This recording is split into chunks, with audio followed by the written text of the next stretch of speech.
Well, yes, exactly. Yeah, yeah, yeah, yeah.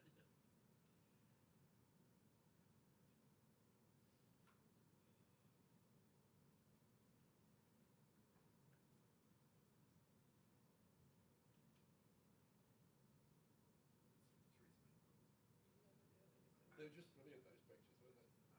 Why was she at a crate day? So Why not? Isn't it a Henley Festival? So it's Henley Festival. Henley Festival, she's in. Yeah, yeah. Because there's a second one. There's a second one where she's in. I thought I saw one last night that made me imagine it, where people were basically chatting about Boris. She was dancing along. I feel like I imagined it. As many as possible. Yes, like the last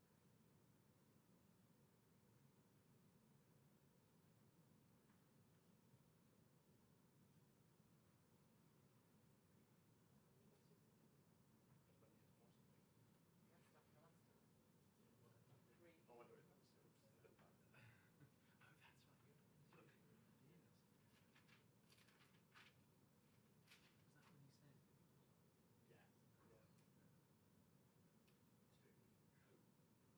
was so absurd. Oh, that's right. You're years. Was that when you said? Yeah. Yeah. Any chance of cut? But it was all Labour badge, panorama slogan, edits. flag on I'll it. be doing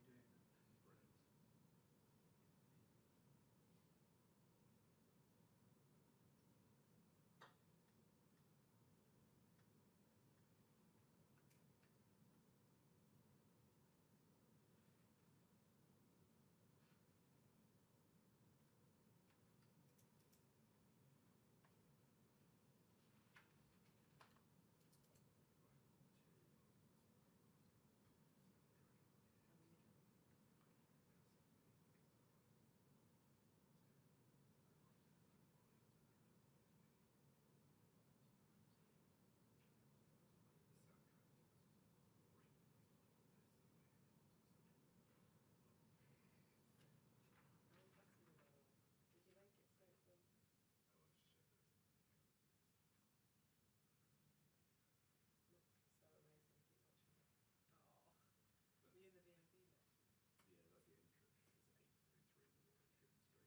Yeah, that's the entrance. It's 8:03 in the morning, driven straight from Tinson. I wondered if they'd say to you. Afternoon. I've always said that no rules were broken when I was in Durham. The police have now completed their investigation and found that there is no case to answer. People said to me I was taking a risk by saying I would step down if I was fined. But it was never about that. For me, it was a matter of principle. It shouldn't be controversial to say that those who make the law can't break the law. But we have to set the bar far higher than that. Our country is stuck in a dangerous rut. Everywhere you look, things are broken and nothing gets fixed. People say to me, when they look at those running the country, they see a group of people totally detached from reality, whose words mean nothing, and who put their own interests first. Who could blame them for concluding that politics doesn't matter and doesn't work? This is not just about Boris Johnson. This feeling that politics has failed hasn't emerged in the last few months. It's been bubbling away for years. And people have completely lost faith that this can be changed, that politics can be a force for good. The reason I made the promise that I did was to change their mind. Because when politics is done well, when people can have faith that politicians' words mean something, when the power of government sits in the hands of those determined to serve the country, like when Labour created the NHS, when we introduced the Equal Pay Act, and when we brought people together to deliver peace in Northern Ireland. Politics can change lives. And that is what I will do as Prime Minister. It's vital that we reboot our economy, re-energise our communities, revitalise our public services, and give Britain the fresh start it needs. In the coming days, I'll set out more about how a reforming Labour government will achieve just that. It's no small project. And I know I have to convince you to put your trust in me and believe that together we can build a better country. I won't get everything right. I'm certainly not perfect, and I will make mistakes along the way. But what you will always get from me is someone who believes honesty and integrity matter. Someone who will work every day for the good of the country. And someone who will not betray the faith that you place in me. Thank you. Thank you very much. I think we're going to go to questions first. I've got a list which I'll work to and hope to get it right. Chris, I think we've got you first. Thank you. Chris Mason, BBC News. So, Keir, whilst you must be relieved, isn't this the week that your job has actually got much harder with the resignation of Boris Johnson, the man you've defined yourself against? No, not in the slightest. The contrast between the Tory party, which is tearing itself apart, with a cast list of wannabe leaders who've all propped up this Prime Minister for months and months and months, knowing he's unfit for office. Contrast that to the Labour Party. We're united, we want to press on with a plan for Britain, and the change we want is more fundamental than a change at the top of the Conservative Party. So this is a very good week for the Labour Party, and my challenge to the Tories is not who's your next leader going to be, but give us the change we really need. Let's have a general election, let's have a change of government, a fresh start for our country. Sam. Keir Starmer, you're pushing for a vote of no confidence next week. Yeah. If you win, there'll be an election. Do you think the answer to the chaos and instability at the moment is a general election? Yes. We've been stuck in the middle of a cost of living crisis with a government that can't deliver, with the Prime Minister's not fit to be Prime Minister, the conclusion at last of the Parliamentary Conservative Party, propped up by people all around it who've known for months that he couldn't deliver. Of course we need change, fundamental change. It's not just about the last few months either. We've had 12 years of stagnation, 12 years of low growth. So Britain deserves that fresh start. That can only come with a change of government. Anushka. Thank you. Sorry, I've got two questions. We're back. Get to question 3 before we do the double up. Oh, yeah, here we go. Okay. You see this as a good result, but Conservative MPs are telling me they see it as a good result too, because they think you're more beatable than some of your Labour colleagues. What do you say to that?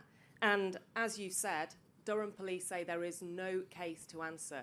So do you think they bowed to political pressure in launching this investigation? Well, look, on the position of where we're at as a Labour Party, I had no end of people telling me in 2020 when I took over the Labour Party that it was impossible to get from where we'd landed in 2019 to the prospect of a Labour government. I didn't believe it.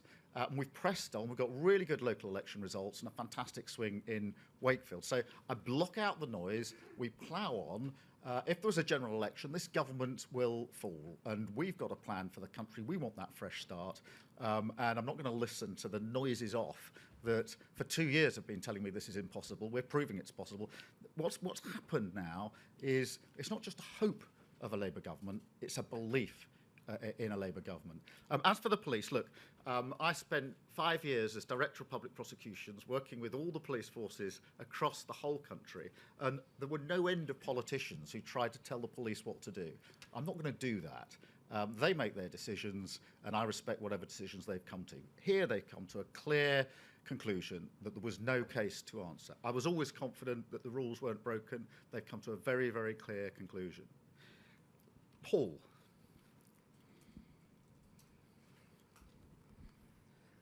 So, Keir, in Wakefield and in lots of other places in the country, people have been saying to us, not, I really want to vote for Keir Starmer, but I don't like Boris Johnson. He's gone now. Isn't a new leader actually bad for you? Look, in Wakefield, what we saw were Labour voters coming back to Labour, something people told me wouldn't happen. We saw the same in the local elections across the whole of the country. And so I'm not going to listen to these noises off. We've come a huge way in 2 years. We're ready now for a general election.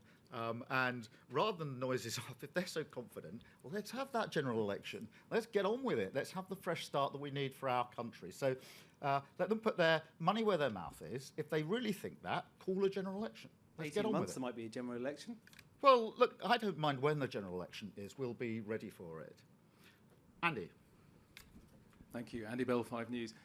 Aren't you playing politics with this call for a vote of no confidence? Because if this was a situation that was reversed and it was a Labour Prime Minister who'd stepped down as leader of the Labour Party, exactly the same thing would be playing through. This is just your way of trying to exploit this situation. No, look, there's a world of difference between this situation and previous situations where a leader has stepped down. If you take Theresa May, for example, there was a policy dispute within her party that in the end led to her resignation, but she stayed on.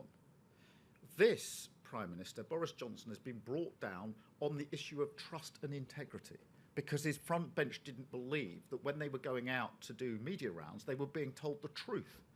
That is a million miles from a policy dispute. You can't resign saying the Prime Minister doesn't tell the truth, he's got no integrity, he keeps sending me out to say things which aren't true, but I'll now serve him for 2 months because I think miraculously in the next 2 months that's all going to change. It just doesn't make sense. I think it's materially different to other situations. I understand why Theresa May stayed on. This Prime Minister is desperately clinging on. He should go, and he should go straight away in my view. Dominic, PA. Can you hear me? Yeah, I can now, yeah. The government has signalled that it can continue with controversial policies such as the Rwanda asylum scheme, the Northern Ireland Protocol bill. What would you say to that? Do you think there should just be a freeze on legislation or on policy for the next few months? I think, well, my preferred option and the right option is the Prime Minister should go straight away. And I think that there's plenty of people in the Conservative Party who agree with me on that. He shouldn't be desperately clinging on when he has had to leave office because of his disgraceful conduct. And that's why I say the Tory party should remove him. And if they don't, we will step up in the national interest and bring a vote of no confidence. That's what I think should happen. I think we've got Mason from the Telegraph. In terms of no confidence vote next week, how sure are you that any Conservatives will actually support that? Has there been any private conversations between yourself, your team, with Tory MPs who said, actually, if you do bring that no confidence vote, we will support it because we want the Prime Minister gone? Well, let me be clear. I think the duty is on the Conservative Party to do the right thing. And obviously there are meetings early next week with the 22 committee. So it's for them to do the right thing. If they don't, we will step up with a vote of no confidence. There are plenty, I mean, you've seen what's happened this week. There are plenty of Conservatives who said they do not have faith in the Prime Minister. Mass resignations, more resignations in one day for a Prime Minister, I think, than ever in the history of our country. The idea that they will then all troop to say now, a few days later, we do have faith in him again, beggars belief. But actually the duty is on the Conservative Party. They know that this Prime Minister is being removed because he's not fit for office, rather than a policy disagreement. So they know that he's got to go and he shouldn't be clinging on. Do we have Harriet from the Mail? No? Do we have anyone else from the Mail? I don't want to... No. Peter from the Guardian. Hi. Hi. Keir, it sounded like from the mini speech you did at the start that you're going to have a kind of policy push coming on in the kind of next few weeks and months. But there's some critics who say you should have set out what you stand for a bit earlier in your kind of time period. And thus far you seem to be, in voters' minds, just contrasting yourself mainly as not being Boris Johnson, as being an honest person who do the right thing. Do you agree that it's perhaps overdue for you to set out exactly what a Labour government would do? Well, Peter, we've set out on a number of occasions what we see to be the central, most important political argument, which is how do we grow the economy? The root cause of so much of what we're going through at the moment is the fact that we've had a stagnant economy for 12 years with low growth. We've set that out, we've identified it, we've set out the relationship we will have with business to resolve it. We've said how we will invest how we will have a new skills agenda, and how we will make, buy and sell more in Britain. So we actually have said a lot about the core political arguments. There'll be more coming from me in the coming weeks, of course, and over the summer. But we have set that out. We need to repeat it over and over again. But I think that how we grow the economy is the single most important issue that faces this country. And I want the next election to be about that issue, on which we've already said a lot, and we will say a lot more. Have we got Jack from The Sun? Jack. Thanks, Sir Keir. You've made clear today that you think that the Tories are not fit to govern. So isn't the truth that in an election you would do a coalition with the Liberal Democrats and the Scottish National Party? And if not, will you rule it out now? I will absolutely rule it out. Let me take the SNP first. There will be no deal going into a general election and no deal coming out of a general election. And that's not just about a numbers game as far as I'm concerned. I want to be Prime Minister for the whole of the United Kingdom. I want a Labour government for the whole of the United Kingdom. There is no basis for an alliance with a party who wants to break up the United Kingdom. I want to grow the economy. There's no basis for an alliance with a party that thinks the answer to growing the economy is to put a border between England and Scotland. So it's not just a numbers game, it's an in-principle position. There is no basis for an alliance under a Keir Starmer government between Labour and the SNP, full stop. So far as Lib Dems are concerned, we want a Labour majority. We want to deliver on our mission. And that is what we are going to do. We are fighting for a majority Labour government to deliver our mission. Thank you, Jack. I don't have a name for anyone from the Times, so do we have anyone? Or the Mirror? Or the Express? No? In which case, thank you all very much.